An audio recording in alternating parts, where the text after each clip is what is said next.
बेटा बना बहू। राधा, जैसा नाम वैसा व्यवहार, मन से सीधी और बातों से भोली। सौतेली माँ ने बहुत बुरा व्यवहार किया, लेकिन पति। माँ, क्यों तुम राधा को हमेशा बोलती रहती हो? मैं साफ साफ कह देता हूँ, अगर इस घर में किसी ने राधा को कुछ भी कहा तो मैं घर छोड़ दूंगा। अरे वाह बेटा वाह, यही दिन दिखाने के लिए तुझे इतना बड़ा किया। सोचा बहू आएगी तो आराम करूंगी, लेकिन बेटा है कि जोरू का गुलाम। अब क्या कहें।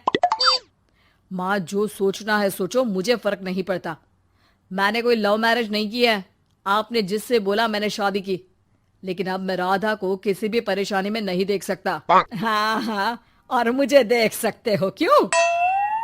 अरे माँ, देखना तो मैं तुझे भी नहीं चाहता, लेकिन खुद सोच, राधा के आने से पहले तुम पूरा खाना बनाती थी, लेकिन अब जब से राधा आई है एक गिलास पानी भी खुद से नहीं लेती। अरे भाई, राधा भी तो मेरी ही उम्र की है। मैं आपके लिए बच्चा तो वो आपके लिए समझदार बहू। कैसे? उसे वक्त देना माँ। वो थक जाती है, रोती है, उसके पैर में दर्द होता है। आपको वो क्यों नहीं दिखता माँ? नहीं नहीं, ऐसा कुछ भी नहीं है। अरे वाह जी वाह, सारी तीली लगा दी। अब बोल रही है कि ना जी ना, कोई बात ना है। तीली? क्या बोल रही हैं आप सासू माँ? अरे राधा, तुम चिंता ना करो। माँ की आदत है हर बात पर ताने देने की। तुम कमरे में जाओ, मैं ग्रीन टी लेकर आ रहा हूँ। सास बेटे की हरकत से आग बबूली हो जाती है। बेटा, तूने आज प्रूव कर दिया कि बेटा कभी अपना नहीं होता। अरे जोरू के गुलाम, शर्म कर शर्म। तेरी माँ हूँ, सास नहीं जो खरी खोटी सुना रहा है कल की आई दुल्हन के आगे। अरे बहू बनना आसान ना है। बेटा, जो कि अपनी नई नवेली पत्नी पर जान छिड़कता था, माँ की बातों से गुस्सा हो जाता है। माँ, साफ साफ बात करो। तुम राधा को कभी कुछ नहीं कहोगी, इसके लिए मैं क्या कर सकता हूँ? कुछ नहीं कहूंगी? अरे बेटा, बावला हो गया है क्या? तू जिस दिन पैदा हुआ था ना, उसी दिन सोच लिया था मैंने कि तेरी शादी के बाद बहू पर हुक्म चलाऊंगी, पैर दबवाऊंगी, ताने दूंगी और जुल्म भी ढाऊंगी। बाप रे बाप! माँ, आप कैसे ऐसे सोच सकती हो? राधा छोटी है मुझसे भी, और उसके लिए ऐसी सोच। अरे बेटा, एक बेटी का बाप और माँ उससे बचपन से ही सहनशीलता सिखाते हैं, जिससे कि वो कुछ भी सुनने के लिए तैयार रहे। वो जैसे ईंट होती है ना, शुरू में जितना पकाओगे आगे जाकर उतनी ही मजबूत बनेगी और बुलंद इमारत बनाएगी, समझे? देखो माँ, मैं कोई मजदूर तो हूं नहीं, इंजीनियर हूं, वो भी बड़ी कंपनी में।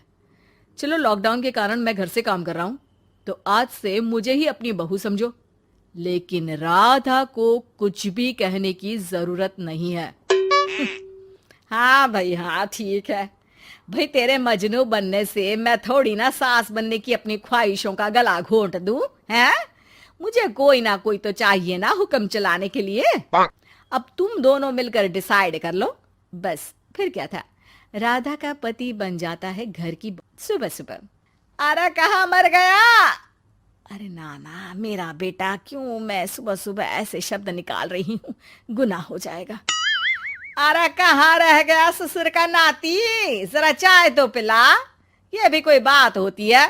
सूरज सर चढ़ गया, लेकिन महाराज जी सो रहे हैं। बेटा पलंग से उठता है। मैं जल्दी से जाकर चाय दे आती हूँ माँ जी को। अरे नहीं नहीं, तुम जाओगी तो 4 बात और सुनाएंगी। मैं जा रहा हूँ। बेटा माँ को चाय लाकर देता है कि माँ। अरे देख तो तेरा चेहरा, ना मुंह धोया ना हाथ। जा जाकर हुलिया ठीक कर ले और उस करमजली को बोल कि नाश्ता बनाए। करमजली? अरे माँ, कुछ तो शर्म कर। देता हूं ना मैं तुझे नाश्ता, लेकिन तू राधा के लिए ऐसे गंदे शब्दों का इस्तेमाल नहीं करेगी। बहू की तारीफ बेटी के मुंह से सुनकर सास फिर गुस्सा हो जाती है। अरे जा जा जाकर नाश्ता लेकर आ। और हाँ, 15 मिनट में मैं नहा कर निकल रही हूँ। नाश्ता ना आया तो खाल उधेड़ दूंगी। फिर मन ही मन सोचती है, नहीं नहीं, ये तो मेरा ही बेटा है, खाल उखड़े उसके दुश्मन की। अब मतलब तेरी राधा की खाल, समझा ना? अरे यार, ये सब क्या है? नेचर की कॉल भी आ रही है और 15 मिनट में नाश्ता। भगवान, कैसी मुश्किल जिंदगी बनाई है आपने औरतों की। बेचारी कैसे जिएंगी। बेचारा बेटा किचन में जाता है जहाँ राधा आलू पूठी बनाकर उसका इंतजार कर रही होती है। आप मेरे लिए इतना कर रहे हैं तो क्या मैं आपके लिए इतना भी नहीं कर सकती? ये लीजिए, नाश्ता बना दिया है, दे आइए माँ जी को। अरे थैंक्स राधा, माँ नहाने गई है, मैं बस अभी आया। ये नाश्ता यहीं रख दो, मैं आकर दे दूंगा माँ को।